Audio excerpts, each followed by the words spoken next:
Okay, in the interest of time, it is 8:30. I will call the November 5th Environment and Land Use Committee meeting to order. I'll go through roll call of committee members. Wayland here. Todd here. Munson here. Larson here. Severson here. Nelson here. Klein here. And staff members. Good morning, Susan Fisher, Corporation Counsel. Haley Passo, DLM. Mark Carlson, DLM. Kathy Nelson, DLM. Okay. I certify that open meeting law requirements have been met with proper posting.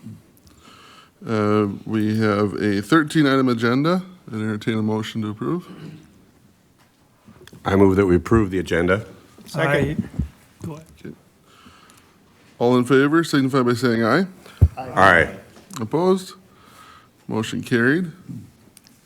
Item 5, adoption of minutes from October 1st, 2025. Any corrections or additions from those meeting minutes? Motion to approve them. Motion I will approved by second that motion. Larson, second by Todd. All in favor, signify by saying aye. Aye. Aye. Opposed? Motion carried.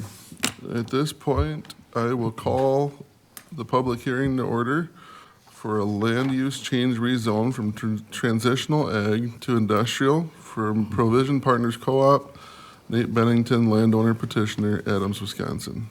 Randy, would you read the notice? Yes. You are hereby given notice that a public hearing before the Trumpealeau County Environment and Land Use Committee is scheduled for Wednesday, November 5th, 2025 at 8:30 a.m. in the county boardroom of the courthouse, 18600 Hobson Street, Whitehall, Wisconsin. The purpose of the hearing, requested by Provision Partners Cooperative, Nate Bennington, landowner petitioner, Adams, Wisconsin, is to request a land use change or rezone from transitional ag to industrial on approximately 28 acres to expand an existing area to construct a new fertilizer facility. The location is the northeast 1/3 of the southwest 1/4 of Section 33, Township 19 North, Range 8 West, Town of Gale. Parcel numbers as follows. Upon request, a map of the property may be obtained from the Department of Land Management. To provide public comment on this hearing during this meeting, please call 715-538-1894. Your attendance and comments are encouraged at this hearing but not required. If you are unable to attend and have any questions, please call Mark Carlson with the Department of Land Management at 715-538-1919 or email at mark.carlson@county.trempealeau.wisconsin.us before 4:30 p.m. on November 4th, 2025. If you are unable to attend and desire to submit a written comment, please send your written comment to the Department of Land Management, 18600 Hobson Street, Whitehall, Wisconsin, 54773, or email once again to Mark Carlson before 4:30 p.m. on November 4th, 2025. Please know that written comments will be read at the public hearing up to 250 words. All written comments must include the name and address of its author and the request that the letter be read at a particular meeting date. Any special interest groups or expert witnesses will be allowed 20 minutes to give a presentation and must register at least 1 week prior to the meeting date by calling Mark Carlson with the Department of Land Management at 715-538-1919. Sincerely, Mark Carlson, Zoning Administrator. Thank you, Randy. If anyone is here wishes to offer public comment, I'll call this hearing to order at 8:34. There are sheets to sign in the back if you wish to offer any public comment on this. Mark, do you have? Yes, I guess I was approached by them to, start the process of this rezone. They had been to the town, so I do have a town letter that's kind of up there right now. I got a pile of emails from the neighbors and some of the surrounding area, maybe 10 of them here to read, because they couldn't be here at the meeting, so they wanted their email read. Did talk to one person, and he also has a letter in here, the opposition, I guess, will be, when I read it, that's what their concerns are, I guess. Okay.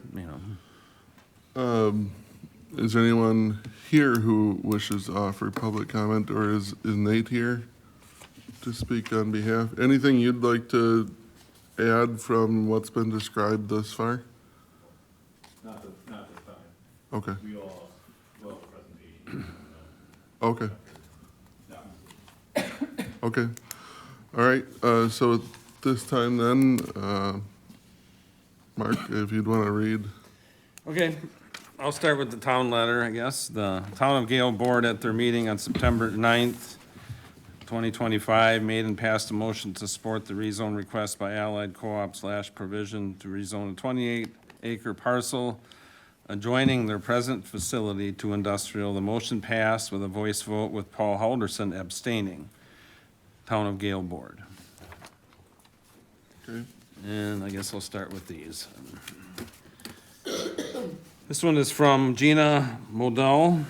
Apologize if I butcher these names, but her statement is, I am concerned family member and reside living on McKeith Drive in Galesville, Wisconsin. Ella has been planning for years a new fertilizer plant. They have paid out huge sums of money on property and have been turned down at several locations, and yet they seem to have little information, visual or projected plans to share with the people directly affected by the request for rezoning. There are many concerns of the property owners, taxpayers, and local citizens that need to be addressed. I'm sure you all realize this. Transparent proposed development plans, building production contents, emergency plans, neighboring property values, transportation accessibility, health and safety issues, local emergency services, scenic views, water containment, water contamination concerns, and many more. I am not against growth in agricultural needs, including the update of aging facilities, but the location in Galesville seems to be a rush job, and pass it through quickly and attempt to see what happens. To tear down years of developing agricultural cropland from an orchard to a fertilizer plant seems counterproductive. Opening the land up for more industrial development will continue to decrease rural living and farming opportunities. Just south of our community, we see results of rezoning agricultural lands, both good and bad. At this time, I am disappointed in the handling of Allied's requests and our public elected representatives. Open and timely public relations may have led to a better path for all concerned. Signed Gina Modell. This one is from the Zing family. It said, we live at 19869 Blue Stem Lane, Galesville. We are unable to join the final voting meeting about Allied Co-op. Was told we could put our votes through email. Our family is opposed to it for personal reasons. They would affect the way we live here. And the family members, there's like 5 family members that signed that one. This one is from Morgan and Jackson Eisencheck. My name is Morgan, and my husband and I live on McKeith Drive in Galesville with close proximity to the former Sasha Orchards. We purchased this house a year ago in hopes to dig some roots and raise our family here. We love the safety and privacy that comes with our property. Recently, we found out that Allied Co-op has purchased Sasha Orchards and has plans that have not been very forthcoming. These plans will greatly affect both of us and our neighbors in many ways, including our health, privacy, and potential home values. While I understand the importance of supporting agriculture, I am extremely concerned about the potential impacts on our neighborhood and the city of Galesville, including odor and air quality. Fertilizers and chemicals can produce strong smells and air quality concerns. Even with safety measures, wind and temperature changes can cause these odors to drift into our homes. Environmental concerns, fertilizer storage and blending operation risk runoff and groundwater concerns. As a nearby homeowner, I am greatly concerned of the effect I have on our wells, soil, and local waterways. Property values and residential impact, the presence of an industrial agronomy site next to our homes could significantly lower our property values. Many residents, including myself, choose to live here for peace, rural charm, and safety, all of which could be affected by the noise, smell, and industrial activity. Lack of clear information. There has been limited transparency to exactly what is being built, whether this is going to be a fertilizer storage facility, dry or liquid, or a chemical mixing plant or something else. We deserve full disclosure and an opportunity to understand the risk to our neighborhood before construction proceeds. Again, I am not opposed to agricultural growth, but this needs to be done in a way that respects existing neighborhoods, maintains safety, and preserves the character of Galesville. I hope the board will carefully consider the impact of this construction to our residents before granting approval. Thank you, Morgan and Jackson.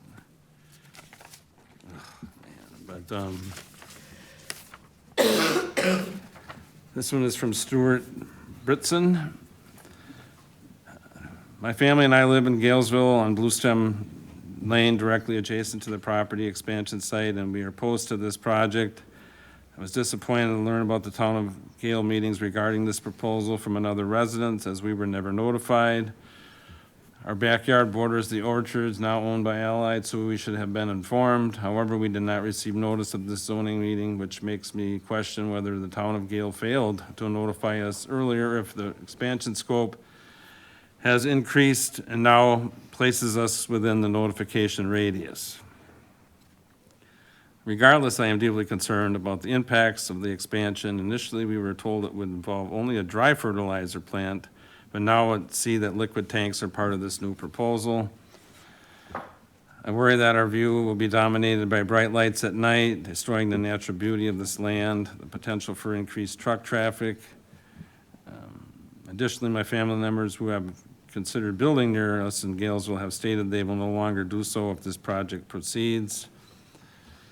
I'm also concerned that our property value will decline as a result of these changes. Thank you for your time and consideration. Stuart Britson.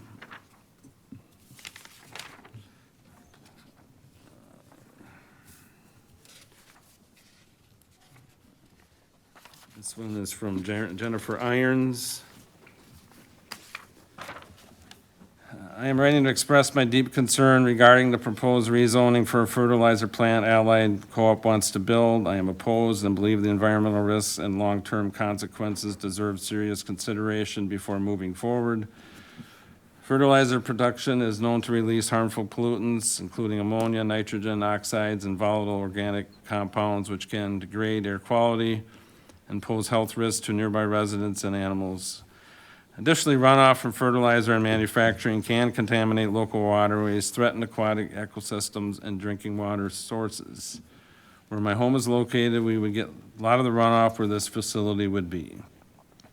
We must prioritize sustainable development that safeguards both public health and the natural environment. I respectfully request that you reconsider the scope of this project and explore alternatives that will align with our community values and ecological responsibilities. Sincerely, Jennifer Irons. She's at N16104 Church Lane, Galesville. This is from David and Natalie Heiss. We request that this letter be read at the November 5th meeting to address rezoning of the 28 acres across directly from the road from our home. We strongly oppose the request made by Allied to rezone 28 acres directly in from our family farm, which is located in a beautiful valley and part of the attraction to Galesville and why people love this area. A fertilizer plant would take that unique feature away. The rezoning of this property would also cause more hazardous traffic conditions with large farm equipment and trucks turning in and out of the facility. As we're sure you're all aware of already, the traffic on Highway 53 is extremely heavy already and is dangerous without the addition of extra trucks and farm equipment. And the intention of the rezoning is to allow for fertilizer plant to be built and operated in that space. Fertilizer plants are known for noncompliance and safety regulations and regularly have accidents causing harm to our environment and health. Their lack of harvesting the thousands of apples that would have provided many people with nourishment, especially those in these times, is evidence of their lack of concern for people and our environment. We are a family of 10 and moved into this area 5 years ago. Has a rich history of over 120 years in the Galesville area. Much of that history has to do with the harvesting of apples and farmland. It would be a shame to take that from our community in exchange for high-risk damage and contamination to the people and land.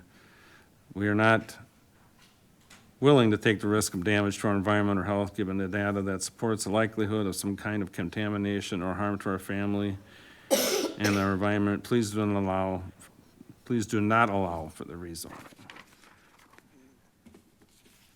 This one, I'm sending this email to the request of Allied Provision Partners to request rezone. Our property is adjacent to the current facility on Winnebago Road in the town of Gale, and ultimately the expansion of this facility. I am opposed to the Trumpealeau County Board approving this rezoning primarily due to the potential risks associated with storage of dry and liquid fertilizers. This risk includes potential groundwater and well water contamination if there was an accidental spill. While I understand that these types of facilities are highly regulated, accidents do happen. There's also the risk of explosion/fire due to feed storage. I'm a resident of Beaver Creek Meadow, which is located behind Allied Co-op. The lack of information that Provision Partners has provided has been a concern. I ask that the board carefully review the proposal information. Keep in mind the health safety of those that live in this community. Rita Miller, she's at W20164 Blue Stem.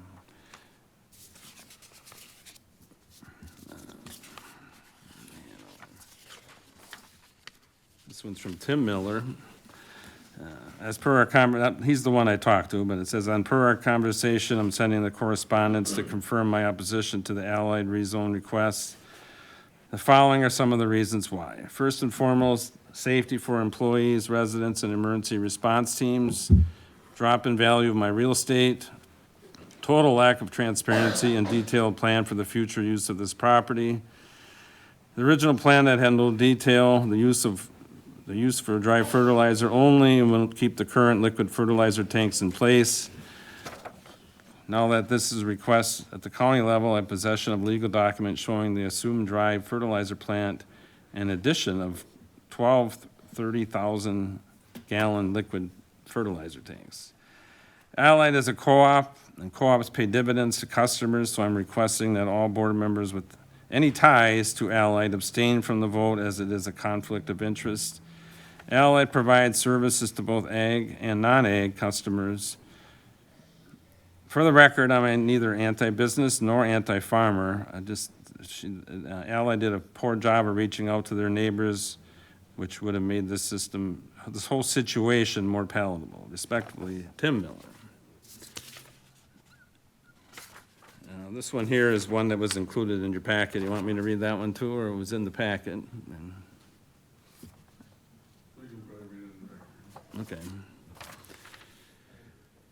I'm writing in regards to Provision Partners Allied Co-op request to rezone 28 acres from ag to industrial that directly adjacent to our residential property.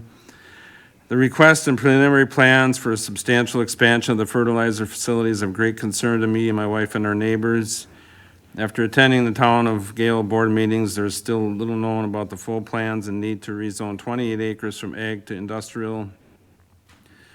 The new fertilizer building appears to encompass an acre or less, so why is 28 acres needed? In the most recent plans Allied presented, there was also diesel bulk storage included, and then the talk about storage sheds being constructed. Now we are hearing they want to build additional facility and create a mega plant. Farmers in the area are already being told by Allied reps that Allied will now consolidate their West Salem location and continue to add facilities over time on their 160 acres of new grounds. As you can imagine, an adjacent property owner who recently purchased and we're building our first home in scenic and rural subdivision that had an apple orchard adjacent to us that had been here for 100 years is also very disturbing. We strongly oppose the request to rezone 28 acres from ag to industrial directly adjacent to our existing subdivision. Cropland is certainly a lot more compatible than a mega industrial / fertilizer plant. This is a major change in land use. Our hope is that you have many of the same questions and concerns that we do, including the health and safety adjacent residential property owners, risks to surface and drinking water, dust, noise, and traffic congestion. No doubt our residential property values will decline. I don't believe many people want to move into a neighborhood and invest more into their properties or raise a family directly adjacent to a mega fertilizer plant, which is why our role in good land use planning is important. We appreciate and understand Allied Cooperative Provision Partners have been at their existing location for a long time, like our rural subdivision. Both areas should be able to continue to invest in their respective properties without negatively impacting one another. If Allied is ultimately granted approval to rezone some property, we respectfully request that any rezone land not be directly adjacent to our residential neighborhood. Please be sure there is a significant buffer between the two very different forms of land use so we can proceed with building our first home as planned and start a family.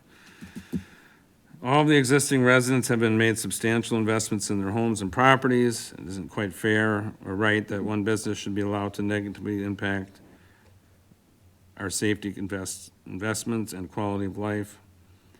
We urge you to vote this rezone request down or come up with a reasonable compromise that will protect our community. This is Forrest and Courtney Payne. This one's from Allison Britson on Blue Stem. My family of 5 and 2 dogs lives near the site proposal for the Allied Cooperative Fertilizer Plant. I want to express my deep opposition to this property and to share that this decision truly means for us who call this area home. My family and I chose to live here because of the peace, the beauty, and the sense of safety that comes from living in the country. We moved here about 2 years ago, drawn by our promise of quiet mornings, open land, close-knit community. We homeschool our children, so our home truly is the center of our daily life, where we learn, grow, and find peace together. This is our refuge, our sanctuary.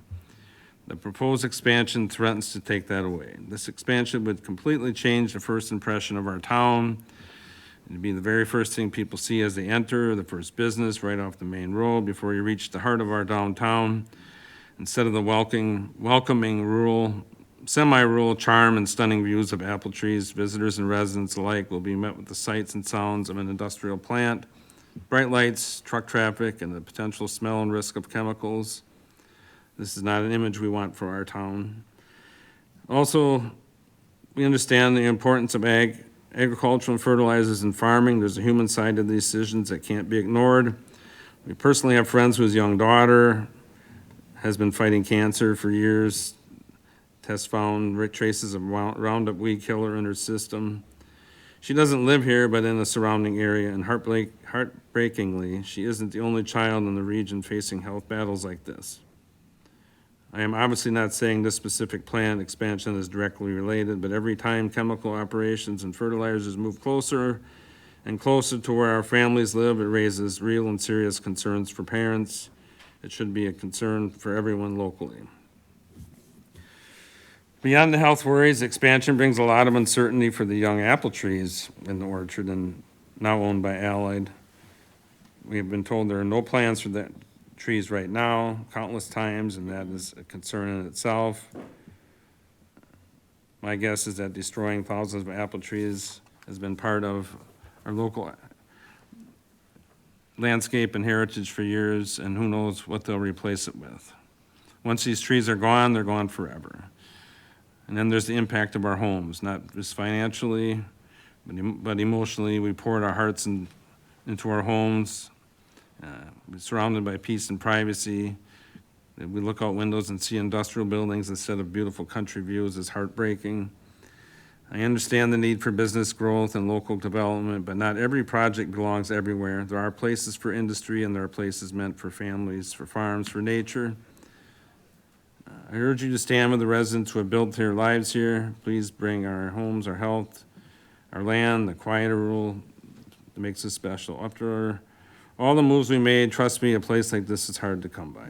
Please remember that this isn't about map or zoning, it's about people, families, and the kind of community we want to foster and leave behind. We chose this place because it felt safe and pure, and we're going to help. We're asking you to keep it that way. Once the peace of this town is disrupted, it truly never returns.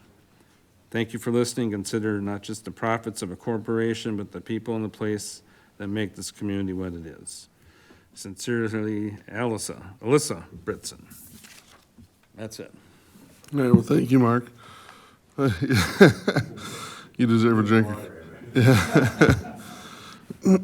All right, so I don't believe there's anyone here wishing for any public comment. So you understand there's a presentation? Yes, sir. I think now would be the time. All right, good morning, everybody. My name is Mike Kolbeck. I'm with McMahon Associates, 1445 McMahon Drive, Neenah, Wisconsin. We have been brought on board by Allied Cooperative to assist them with the planning for the new fertilizer plant and basically the civil site design. We don't get into the building specifics, just mainly this type of the rezoning and the permitting process and everything else. There's a handful of folks here also from Allied Co-op. I'm sure if there's any questions regarding the operations of the facility, they'd be more than happy to answer those questions. I guess I know it's in your packet here, but I'm going to attempt to share this. I apologize if I'm a little clumsy here because I'm used to Teams, not sharing on Zoom. The 28 acres that we're proposing to rezone from the transitional agricultural to the industrial is shown on the screen here. I do actually have another PDF that actually shows the aerial in the background. Essentially, it comes off of 5493 and runs down to the beginning of the subdivision, just past the outlot number 1.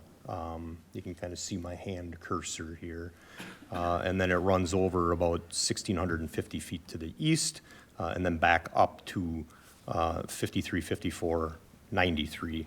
The reason that we're going so wide with the rezoning request is because there's an existing access that comes off of the highway, and in our communications with WSDOT, there is limited access along that corridor. So if we want to have access off of 53 at that location, we need to have that property or that portion of the property included. WSDOT is not interested at all in providing another access along that corridor. Matter of fact, in discussions with them, I might be getting a little bit ahead of myself here, but discussions with Jill Proud at the WSDOT regional office had stated that if we do intend to use on that access, that there's going to be some highway improvements that are required, whether that's in the form of turn lanes or an extension of the 4-lane facility to the east, whatever it may be. We have not even decided yet if we even want to use that access. We would like to get through this rezoning process first, talk with the DOT at that point in time, take a step back, see what that additional costs would be. The DOT has stated that we can continue to utilize the existing access off of Winnebago Street in lieu of the access onto the US highway, if that were to be considered. So we have the legal description. I believe this is all included in your packet, but this is just the legal description of the rezoning. And then we have, let me see if I can pull this up here now. I thought I had this all ready to go. My apologies again here.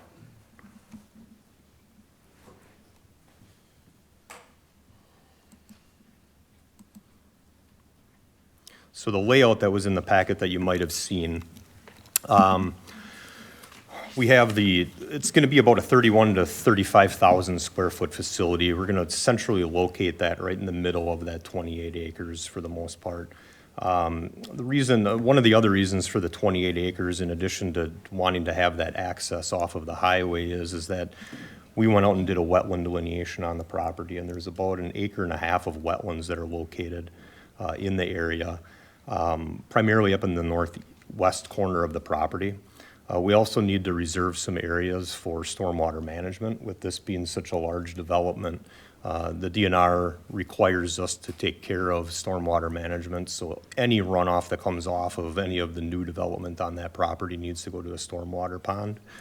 We're showing that as a placeholder kind of over here on the west side of the property. The intent with that was to, I guess, try to provide, well, number one, it's the lowest, one of the lowest lying areas on the property, but also just to provide a little bit of a buffer along that west side. We're also showing some landscaping. Again, this is just kind of a placeholder in here. We'll work with the county on the zoning requirements, but down in that southwest corner, we're thinking about, you know, some, whether it's pine trees or whatever it may be, just to provide that additional buffer. We are currently showing the property access coming off of the highway. As I mentioned before, we're not exactly sure if that's exactly the route that we're going to use, or if we would just be coming off of Winnebago. Again, it's really going to come down to what type of improvements the DOT would require us to make. You know, to extend a 4-lane highway to the east that far, I don't think would be practical from an economical standpoint. So if it tends to get a little bit out of control as far as price goes, we'll probably just end up using that existing access. I think one of the important things to point out here is that Allied's intent is not, their intent is to build a new fertilizer plant to replace the existing fertilizer plant that is over on the west side.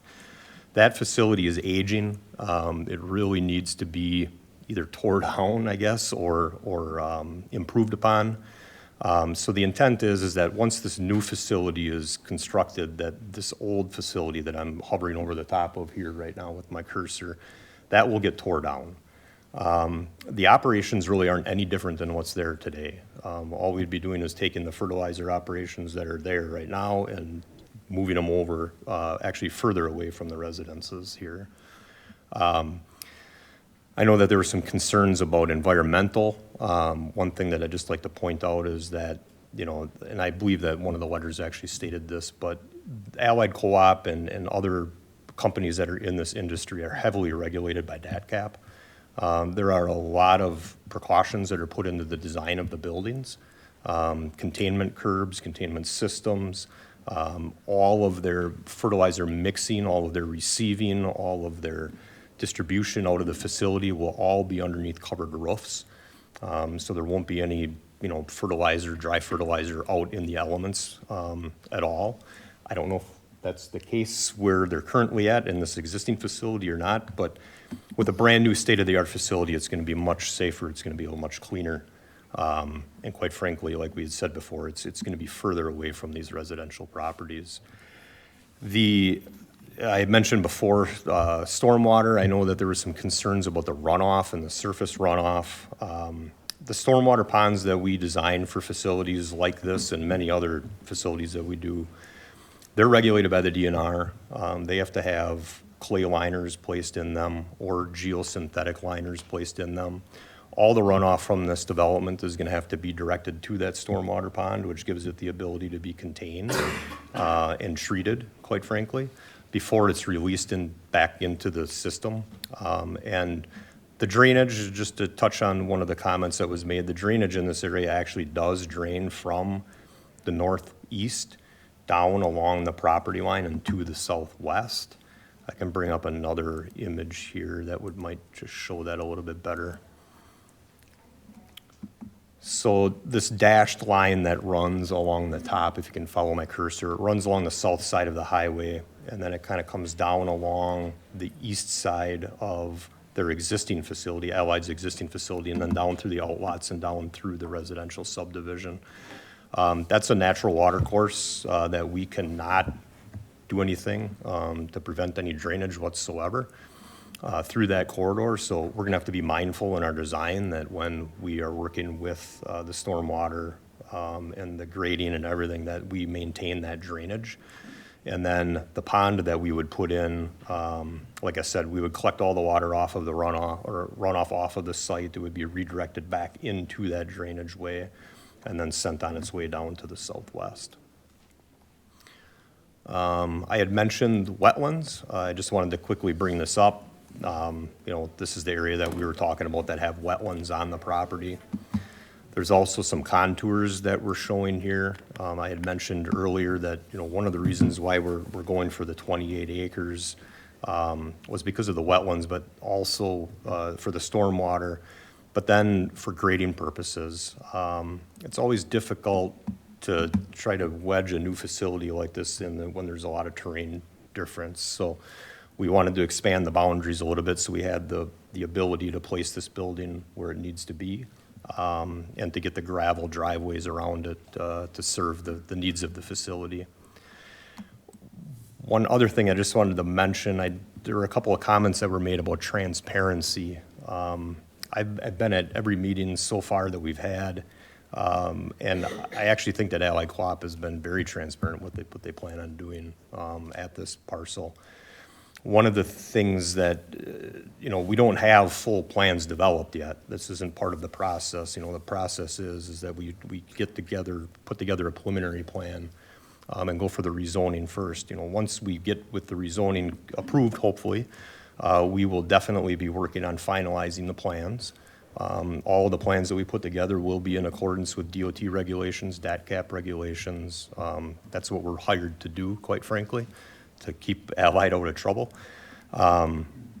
So as far as the transparency part of it, I don't quite understand where they were going with that, just from, we're showing exactly what they intend on doing out here. That's all that I really had, to be honest with you. If there's any questions at all? Any questions thus far? Yeah, go ahead, Stacy. Questions. Can you speak to the difference between the existing facility and then the proposed new facility as far as size, production amount, and then potential traffic increase? I'll probably have to bring someone up from Allied to answer the questions on the yep. actual facility itself. Oh, gotcha, yep. No, I gotcha. Good morning, I'm Joe Spindler. I'm the Executive Vice President, Director of Agronomy for Allied.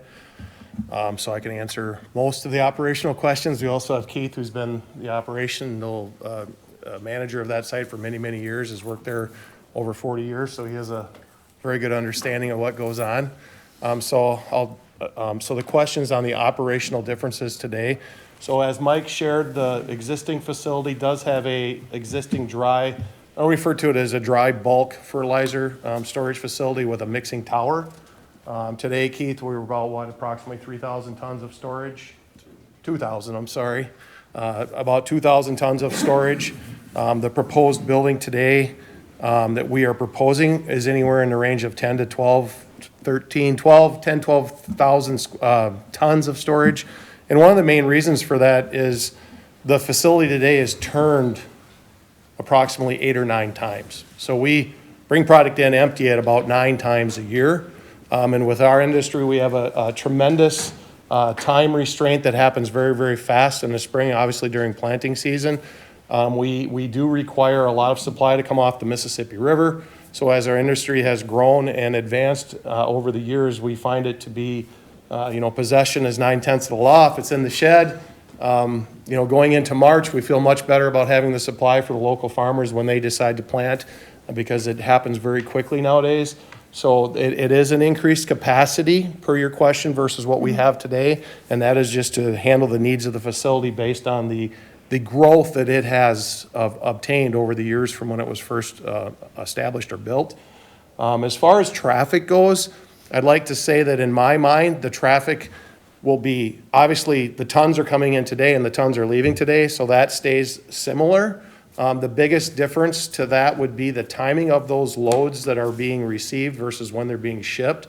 So we have 2,000 tons roughly of storage today where we have on site that will be filled now through spring, say for example. And then as we proceed into April and May, June, those tons exit as well as those additional 10,000 or 12,000 tons. They come in at the exact same time that product is leaving. So if any of you ever drive by, there'll be many times we'll have 3 or 4 semi-trucks sitting there waiting to dump fertilizer in, and Keith's got about 8 trucks taking it out. So there's a lot of traffic in the spring today. There is no doubt in my mind that the traffic remains the same, because again, it's the same trucks bringing it in, the same trucks bringing it out, but now we spread that traffic out over 12 months. Product can be brought in July and August for the next year, which is very common. We have common fill periods for products where we do those things. and build, otherwise, and in order to retain and capture that product to have for the customer. So traffic counts the same, but different patterns, if that makes sense, because it's going to be spread out over the year receiving.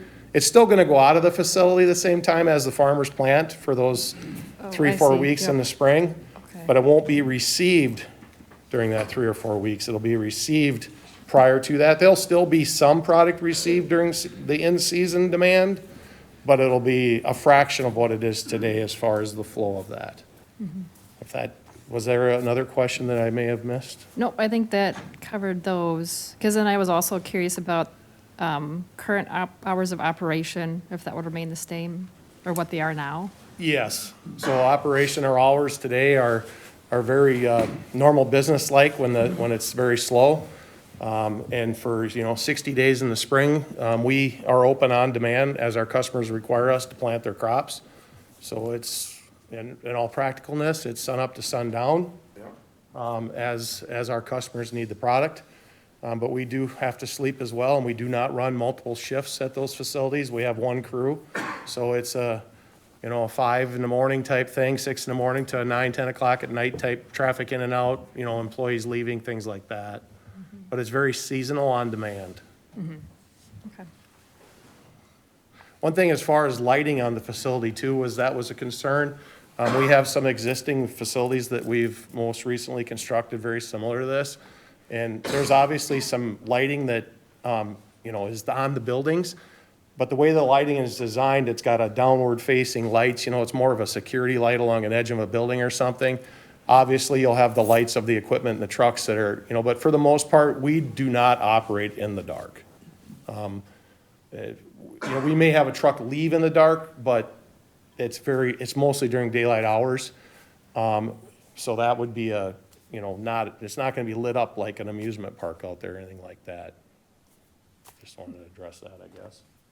Joe, would you address the West Salem too? There's a Oh, yes. comment about West Salem that they were gonna move the production for West Salem. Yes, so thank you, Rob. There was a comment in the letter about how we were gonna move production from West Salem to Galesville. We are currently in a construction build in West Salem. We are constructing, for all practical purposes, the exact same building, only smaller. It's an 8,000-ton facility. That building is probably going to be completed in the next couple of months. It's fully framed and structural. It's all framed and enclosed. They're about ready to shingle it. So that is not a true statement. That building is being constructed to serve that patron base or that customer base area. One other comment that was brought up about dust and things like that, I'd also like to point out today at the existing facility, all product is brought in and it's unloaded outside. There's an outside conveyor in the ground. They pull over it, they dump their product in that, it goes into the building. It's out in the elements, it's out in the rain, it's outside.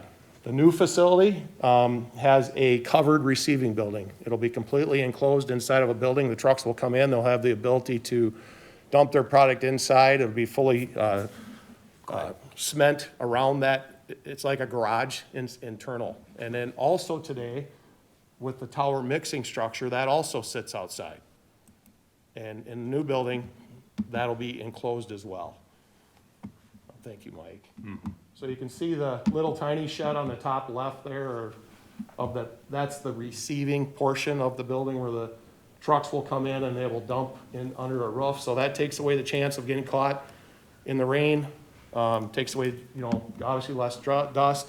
And obviously you can clean up dust if it's on the concrete around it. And it'd be the exact same where that tall structure is, that's the mixing tower. You can see the drive-through doors, so the machines will drive in there to be loaded as well as the trucks exiting the facility. That's all inside. Today, that's all outside. So it's much more environmentally friendly versus the older existing facility that way. That is not a requirement by the state. You can still construct buildings exactly the same as we have them today. But we feel environmentally it's better. We feel it's a better work environment for our employees, and it's a better opportunity for, controlling the elements, so to speak, so you can unload when it's raining so it's our effort to try and make it better for everybody, the environment, the community, and our workers. So, Randy? Do you anticipate any employee changes, additional, less, anything like that? Certainly not any less. We barely have enough now. We're always looking for help. So no, at this time, I mean, it's it'll be very similarly ran. You'll need a person, there'll be a person inside with a loader, and there'll be a person responsible for the mixing of the products, and a person responsible for telling people where to go and things like that. Randy? Yeah, I know, the zoning change is the primary concern today, but I know it was mentioned about the rest of the property, so maybe you could add any ideas what you're going to do with the rest of the property or the orchard? Well, I'll refer to our CEO, Rob Larson, on that. If you don't mind. This is Rob, our CEO. Thank We you. have no other plans for anything else in that property except for dry fertilizer, some liquid fertilizer storage, which we have currently today, more improved. It would be with this new site. With the orchards, they've been trying to sell that property for over a couple years, and finally they sold it. The orchard business is not doing very well economically right now. So chances are whoever's going to buy that was going to take it out of an orchard anyway, because they're just not doing well. There's a few orchards, of course, still around the area that are doing well, but all likelihood, it's not going to be an orchard anymore. Like we said, we're trying to rezone the land that we need for this project. The rest of it eventually, we probably will put it up for sale. If someone else wants to deal with some apple trees or whatever else they want to do, they can. But our primary focus is the rezoning of it, and to have a new and improved facility for our employees, for the community, and for our farmers. It's much needed. If you look at the old facility today, the way it is, that's been there for many, many years, and look at what we're trying to propose, even moving it further away from the housing development that came in after our business there. So like I said, the apple trees and stuff, we have no plans of opening up an orchard or anything like that. All likelihood, once we're not for sure yet, once we're finished with the project, the land will go up for sale and someone else can deal with that part of it, okay? So that's what we're doing, but right now, that acreage we do need it, and we've been very transparent of what we're gonna use the property for, so. It's gonna be very similar to what we're doing today there. It's not gonna be any changes. The only thing, like Joe mentioned, environmentally, it's gonna be really improved compared to what we have today. They should be actually welcoming this project compared to what we have today, so. Any other questions? Go ahead, Tony. Since this is in a historic highway, right-of-way or whatever, I assume it meets all setbacks, requirements for that. But I would agree with DOT on the orchard driveway. You're coming in off 2 lanes there versus 4 lanes, so truck traffic, of course, is slow when they're loaded versus the high-speed traffic. That'd be the only thing I'd agree with, is that'd be a questionable driveway without extending 4 lanes there. Yes, I would agree with that. We Or a already got, frontage of road. course, access already, and we can make Correct. that more improved there. Probably lay some pavement down there, do things at the driveway that we have today, the access we have today, ingress and egress. We'll improve that if anything. The other access, who knows what the cost would be, and again, we're very transparent on that too. All likelihood, we'll continue to use the driveway we have and improve that driveway. It's a safer driveway, the one we have today, so, okay. Any other questions? Question I'm assuming that your air quality control, being that you're going to be loading inside the building, would be much better than it Yes, is at this much better point. than that, and Mike, would you want to make any comments on that? Yeah, on the air quality, or, yeah, Okay. it's more contained. All these newer facilities, or, of course, that's one thing in agriculture we're lagging behind, is upgrading these facilities, and our co-op is doing that today. We did that in the feed industry. It's unbelievable what we've done there. Now we're doing it with the agronomy centers. It's so improved, what we're doing today compared to what we have. A lot of these facilities are built back 60s, 70s, 80s. They're time to be replaced, so, yeah. So the idea of, so this, for instance, they say the employee that's in there, do they, at this point right now, wear masks because of the dust? Or is it's No, it's not more a out in the huge open now Yeah, today so than- inside, would it be the same way, being there'd be more dust or not? I'm asking that because, the residents are saying something about dust flying over. I was just wondering how you felt about your employees being even closer than what the resident would be. In my opinion, there's very little dust. We're adding, actually, in our facilities, we're adding tanks outside, a liquid tank, in every facility we're built, and this will be hopefully our third or fourth one here, fourth one. It's a vegetable oil product. We're adding that as, for us, for handability and ease. 100% will be, it's not very dusty anyways, especially, I mean, when you're dumping a load directly in, I'm not gonna lie, if you walk in there, I mean, there's some dust, it's falling from 40 feet to the ground, or as it's filling. But we will coat the product with a vegetable oil as it comes in, and that takes the dust. It makes it a more storable product long-term, less likely to bridge up and become hard, and it takes the dust out of the equation. Employees today that work inside the storage area of those, as they use a loader, and they bring it to, they're enclosed with air conditioning. There is no requirement from any regulatory agency as far as any dust dangers for respirators or anything like that. This product is nothing like that at all. It's more on the feed side of it where you have more of the dust issues, and we're tested annually on that. And our safety team, we have quite a safety team at our cooperative. They'll run these tests and stuff. If we see anything that would endanger our employees, we'll address it. But Joe's right on the fertilizer, totally different than other products. So plus we're making the investments like Joe in that enhancer, that vegetable oil enhancer, to limit the dust even more. So The reason I ask is you're gonna need a lot of people listening to this, and they need to know the information, so a good question. they feel that they we're can. willing to make the investments for the community, and number one, for our employees too, so.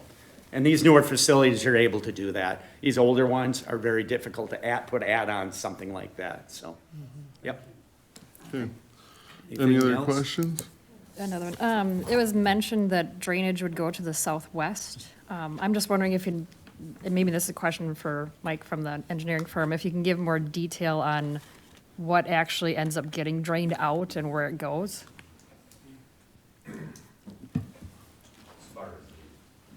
So are you familiar with stormwater ponds at all, or? A little bit, yeah, Okay, yeah. so the DNR regulates any construction site that's over an acre as far as needing to manage your stormwater management, and I'm sure that the county probably has some very similar, if not identical, rules for that.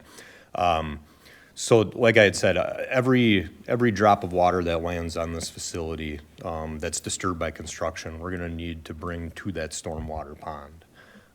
That pond, to give a little bit of specifics on that, the ponds, they need to be designed so that there's 5 feet of water and the storage underneath it for the sediment. And then we also need to design it so that during large storm events, that these ponds are able to absorb that additional runoff that comes in from a large rain event. It'll swell up, and then we release it at a much lower rate than what it would be without a pond. So we're regulated in that the water needs to be released at the same rate after construction as it is being released currently in the condition that it's in today. So I had mentioned, and I've got that, I can bring that map back up. If I can click on the right spot here on the screen.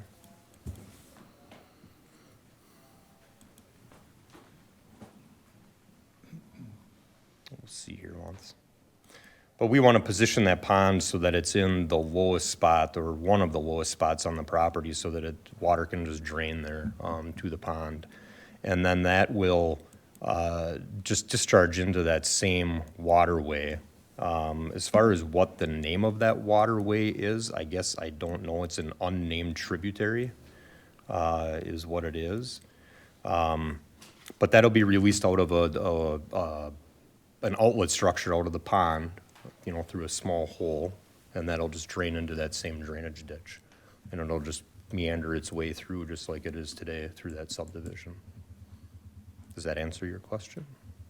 Yeah, I think so. And some of the questions too, I think like Supervisor Todd mentioned, having the public hearing, we can ask these questions to get the information out to the public. So that clarification is good. Okay. Yeah, so now that I finally have this up here, Sorry. What I'm envisioning here, I mean, this isn't gonna be the shape of the pond. We have to go through the engineering exercises. We need to, size it appropriately. But this would be the location, and that drainage way that I had mentioned kind of runs down along the property line and it goes through the outlot. And this is an outlot in that subdivision specifically for drainage. I mean, there's wetlands that extend down to the southwest as well. This is kind of, an area that, is meant for drainage. So that is where the stormwater off of this site would be discharged. We're not allowed to change watersheds at all, so we're not gonna be swapping it and putting it somewhere where it doesn't belong. Where that water goes today is where it's gonna continue to go. Okay. If anyone else wishes to offer public comment, this is your last shot. Otherwise, I think we've heard enough. And I will close the public comment at 9:30 and entertain a motion from the committee.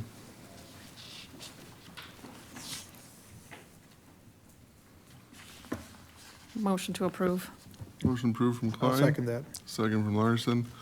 Discussion and additional questions. I kind of did come up with one, if he could. We're talking this the drainage pond. What or how do you determine whether any additional contaminants get into that water, and how is that kept from releasing into the creek? The contaminants? Potential. Yeah, potential.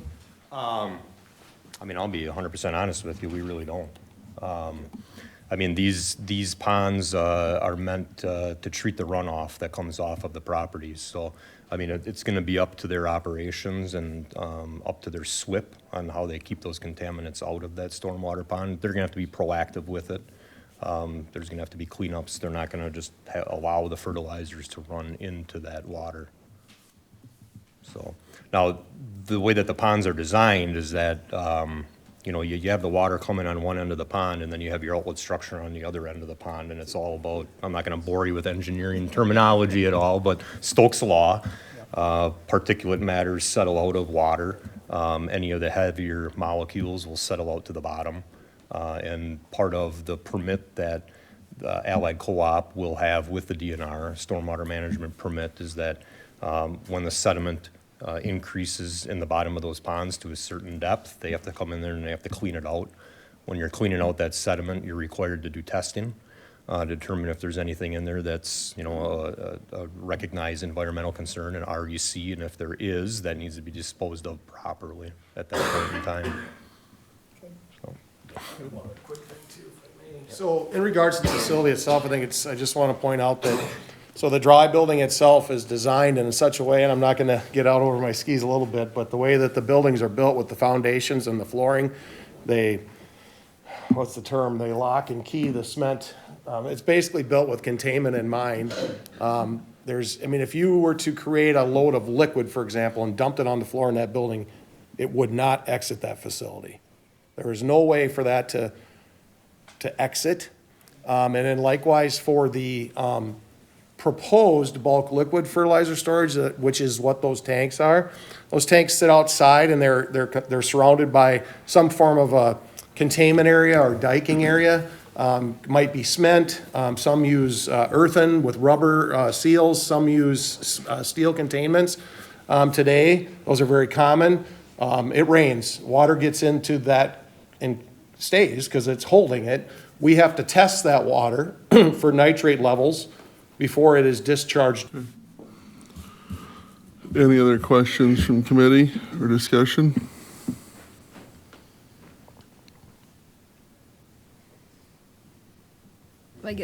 So is it fair to say that this facility is already there, and then from what they're presenting, it sounds like we're actually gonna be improving environmental conditions by going to this newer facility?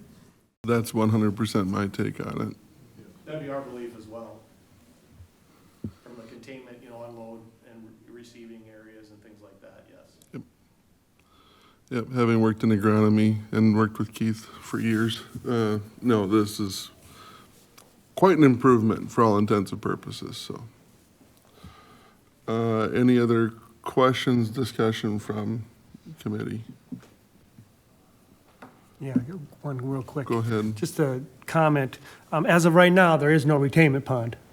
So the retainment pond, just so everybody aware, is it's the idea of, because our surfaces are hard now, they're going to be a harder surface, so water has to run somewhere. Any construction or commercial site that you have, if you have a big area, you got to have it. So it ain't the idea that they got to put it in for containment issues. It's there for the water runoff. So this, so everybody understands that's the whole reason of the the pond. So It'll be cleaner with everything inside, for sure. So. Questions from the committee otherwise? All right, hearing none, I'll call the vote. All in favor of approving this rezone signify by saying aye. Aye. Opposed? Motion carried. We'll move this on to full county board for final approval. Thank you. Thank you very much. All right, thank you. All right, next item on agenda, item 7, USDA APHIS Wildlife Damage and Claims Program. And that, I don't know our new Dwayne's name, but. Hi, everybody. Can you hear me? My name's Quinn Hanish. I'm here with Wildlife Services. I'm filling in. Dwayne retired earlier this year. I'm sure he was a familiar face around here. I'm currently based out of Wisconsin Rapids, although I recently transferred there, so I was covering Trempealeau and La Crosse and Jackson and Clark counties prior, so I can kind of speak to any questions since I came on in August. It's been a tough year for federal employees, but I'm happy to still be working right now. So yeah, it looks like you guys break it down into kind of 4 votes, and so we can jump right into crop prices if that works for you guys. These are prices that were suggested from UW Extension out of Madison, but if you guys would like to change those, you guys know you can do that. Okay. So you have, what are the prices? Oh, I'm sorry. Yeah, so for alfalfa, the suggested price is $136.25 per ton. Again, that's an average over 12 months. Hang on. We gotta shut do the something door. with We that door can't there. hear you. Yes, sir. You can go visit downstairs. Yeah.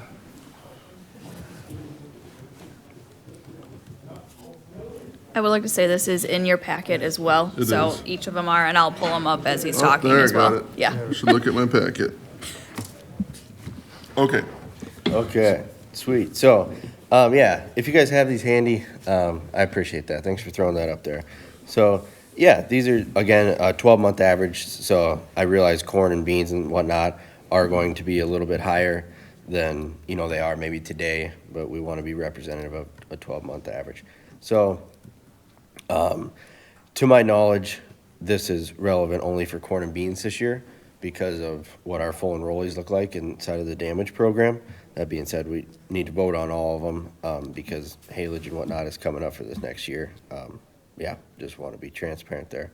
So, do you want me to go through each one? Or are you guys good with voting now that you can see them? Let's just read, we can read them off, just. Okay. Then we have them in, Yeah, absolutely. So for alfalfa, we have $136.25 per ton.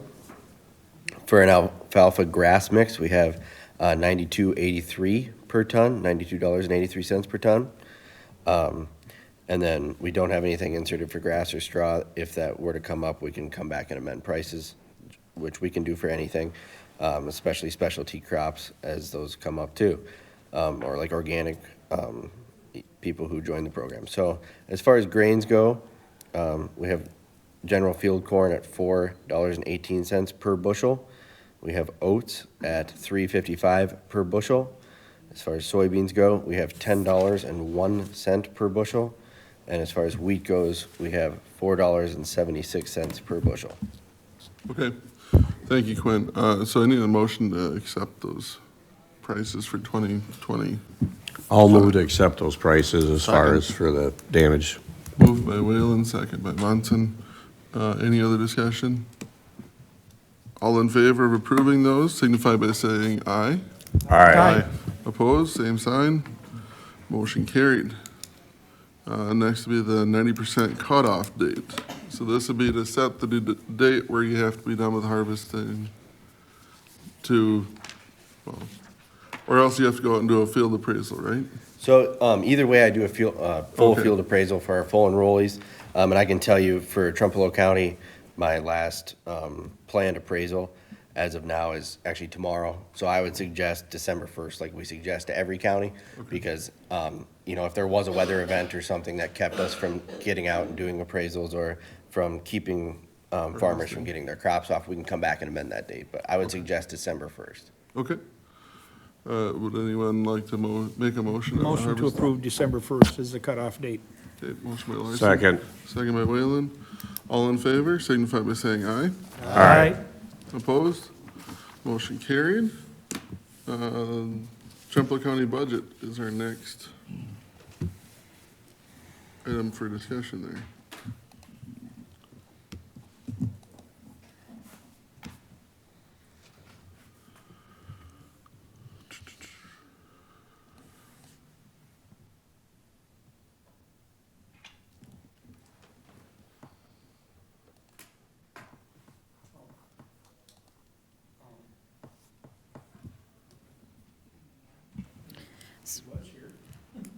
So this will, Oh, that's- right now, with how the budget was proposed, is I based it off of the 2025 budget. It can go in, it is an in and an out, so it does not affect any tax levy or anything like that. It will just be an in-out reimbursement as far as that. So this does not affect the tax levy overall for our county budget. If I remember correctly, it might just be, a few thousand change. So will not be a huge change from that aspect. Anyone willing to approve the budget as presented? I'll approve the budget as presented. Motion by Severson, Second. second by Klein. Any other discussion? All in favor, signify by saying aye. Aye. Aye. Opposed? Motion carried. And item D then will be participation in the 2026 deer donation program, excuse me. Something we've done for a while. Yeah, yep. So again, it's a in and out budget item, like Haley mentioned. Same So- deal. There's one processor in this county, and so. Yeah, so we still have Bushy's, being the processor within the county. I did have a individual reach out, another, like food pantry entity, reach out and wanting to do, work with Bushy's also. So there's multiple within this county that work with Bushy's to hand out this donation program. So I just had somebody else reach out for that as well. So I would highly suggest and really recommend that we continue with the deer donation program, just because it is such a wonderful program, and especially in this day and age and where we're at right now. Okay. Anyone want to make that motion? Motion to approve. Okay, motion by Klein, I'll second it. second by Todd. All in favor of continuing our participation in the, Mr. Chair, Oh, I yeah. just had a question. What is the current pay price for processing? processing? To be honest with you, I don't know. I'd have to get back to you. I believe they amended that price like 2 years ago, but I can't speak to the exact dollar amount. Yeah, I feel like we did up to this. Was it 90? I think they went to I 100 or It 100. went to it's- 100. It was yeah. at 85 and we bumped it up to 100, I if think I it's like remember correctly. 100 for one, and then maybe 110 for the CWD tested. It is based off of what DNR is allowed to give us, so we cannot physically change that as it is. So that was, I believe, changed, like Quinn said, about 2 years ago, if I remember correctly. I have not heard any talkings on changing that from DNR at this point in That's where I time. was going. I was hopeful that they might be considering an increase in that. I think we all are hopeful, but I think they're hopes. Not yet, yeah. Are we a county that needs to test for CWD for the donation program? It depends on where it's harvested, yes. 'Cause I people have asked me believe and, at this point, we do, if I remember correctly. all right. Any other questions? Discussion? All in favor of approving, participating in the donation program, signify by saying aye. Aye. Opposed? Motion carried. Thank you, Quinn. Yeah, I'll come grab some signatures from you in a little bit. Sounds good. The next item is 8, and that's a conservation update from Haley. Yeah, okay. I'll make this quick, and then I will probably have, once Quinn comes back, get signatures so that he doesn't have to sit through the rest of them.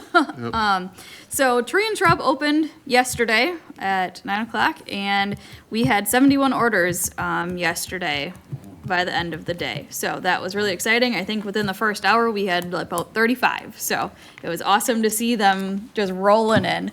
At this point, I'm not sold out of anything, but it is getting down there with our, orders rolling in. So it's exciting to see. No one had any, currently, knock on wood, no issues with that program. We're still using Square like we had for the last 2 years.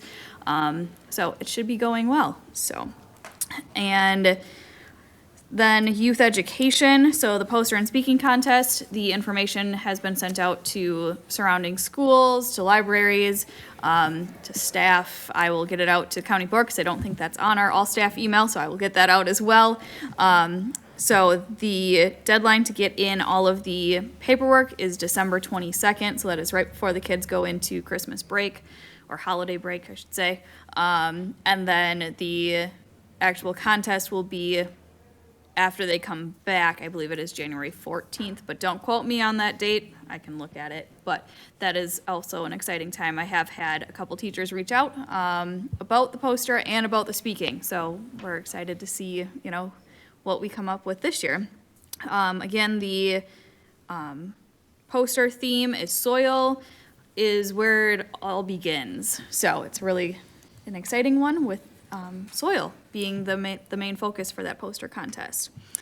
One other aspect that is changing within our department is that we are moving our permitting system. So we will no longer be with GCS. We will be going with T-Tech, which is what the tax roll and the land records is moving to as well.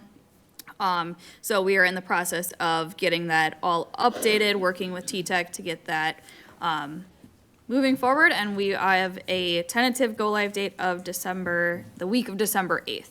So that will be moving forward, and it will be working through all of that different processes, so. And then we are wrapping up the last few projects here.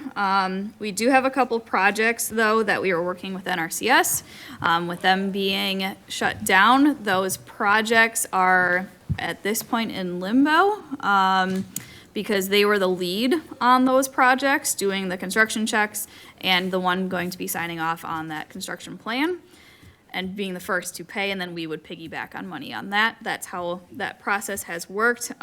So at this point, I do have a couple projects that we will see where we end up as far as the end of the year. I'm fingers crossed, hoping things get back to moving so we can get things paid, but we will see how it goes. I am in discussions with DACAP already about what happens if things don't open back up before the end of the year. So we're just working through this kind of unknown season, but we have gotten quite a few calls about projects for next year because people can't get a hold of NRCS, so we are their default to call. So it's exciting times for us as well. We get to talk to a lot of people and do a lot of inspections and just see what's out there. So it's exciting to see what's going to come.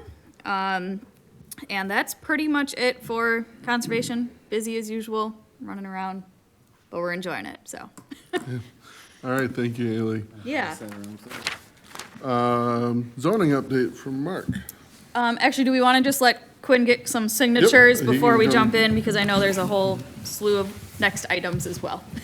And the rezone is being passed around for signatures from committee. There you go. All right, so I just need you on all of these, and one for you on both sides of that sheet of paper there. Okay.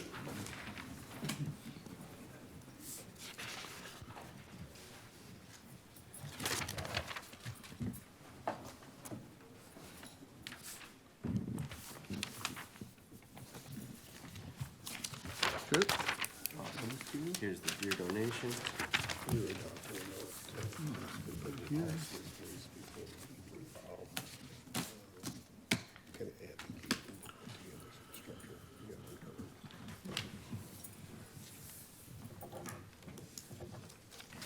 Okay, and then crop prices and 90% cutoff date. Just one more signature and date.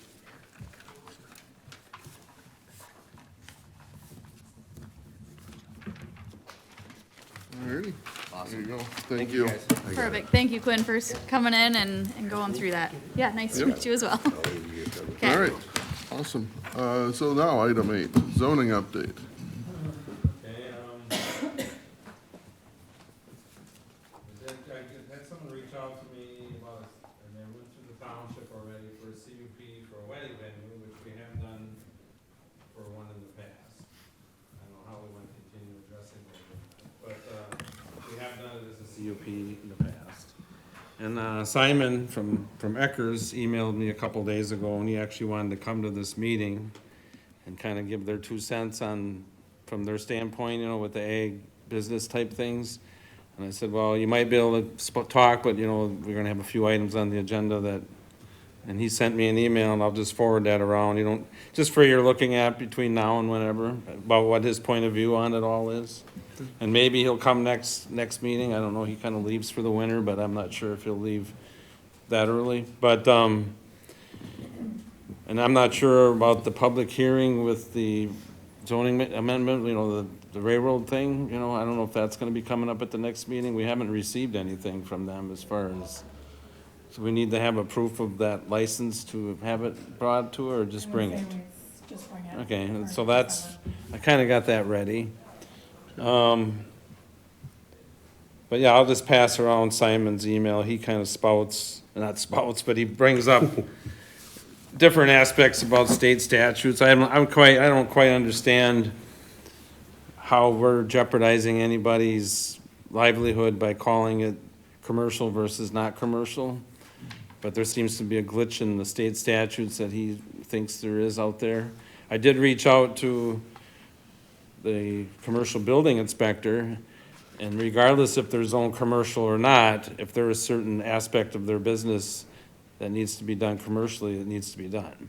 You know, not because we zone it commercial, it's just because it's required. You know, so there's some confusion there, but I got that straight from the state building guy, you know. He said, it doesn't really matter if we call it commercial or not. If they're over a certain threshold, they need to be following commercial building code. And that's kind of on them to be doing that, you know, so. And, so yeah, I mean, I'll get that stuff sent out here this week about that zoning map amendment change. I'll pass this email along from Simon. He kind of explains things pretty well on his standpoint of it all, you know.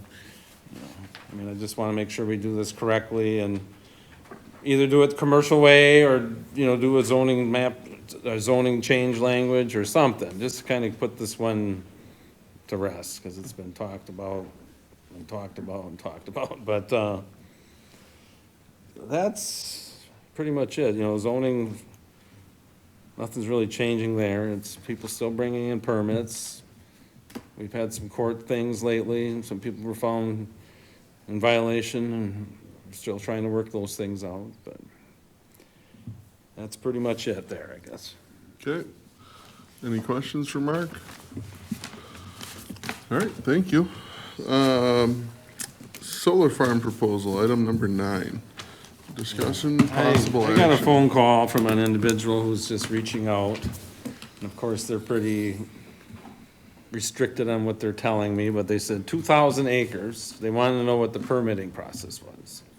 And I said, well, we did come up with, you know, conditional use recommendations, you know, that whole lineage that we had come up with. And they're talking that they will be under 80, they will be under the 100. I don't know what the threshold is and how many acres. You think a 2,000 acre solar field would be over, but they made it sound like it was in the 80s. So that's it, at this point, it's just, he just reached out. You know. Okay. And it would be a solar field and a data collection center. Battery storage, all that is what they're gonna be proposing. So Did he disclose a ballpark area? I'll get it out of him eventually, but right now, he's kind of being, Pretty quiet. he's kind of being a little slippery because he's talking on someone else's behalf at this point, and it just, yeah, I mean, I don't know how, you would think that the massive size of that would be over that 100 and the PSC would be involved, but he made it very clear that it was like 85 or 89 is what the megawatts was. So it's something that we might have to address down the road if it continues to be that proposal. And it was my understanding that we only had those limited things that we could require on a conditional use permit. And they're not even really conditions, they're more of a recommendation that hopefully they would follow them, so. So that's pretty much, I just thought I'd bring that up because he called, a couple of weeks ago now. And like I said, he's speaking on somebody else's behalf, which is probably on somebody else's behalf. There's kind of a, who knows who it actually is, and they didn't say what it was, so. Okay, That's pretty much it there, I guess. all right. Well, keep your ear to the ground, I guess. Item number 10 then, somewhat connected, the data collection centers discussion, possible action. Yeah, that was kind of a joint thing with what he was talking about. I mean, we've had inquiries on both. Yeah. Anything else to bring up on that subject? No, not really. Not today? Okay, future agenda items. Anything anyone would like to see added to future agendas? There, Just the items I kind of already brought up, that'd Stay on them. be my future agenda items. okay. Hearing nothing from the committee. That's okay. Item 12, confirm next meeting date. Our next regular monthly meeting would be December, Can I make a comment regarding, data centers? not really, we're not really discussing them. Sure. So, next meeting date will be Wednesday, December 3rd. Stick with our normal 8:30 start. Okay, with that, I will adjourn the meeting at 9:59. Thank you, everyone.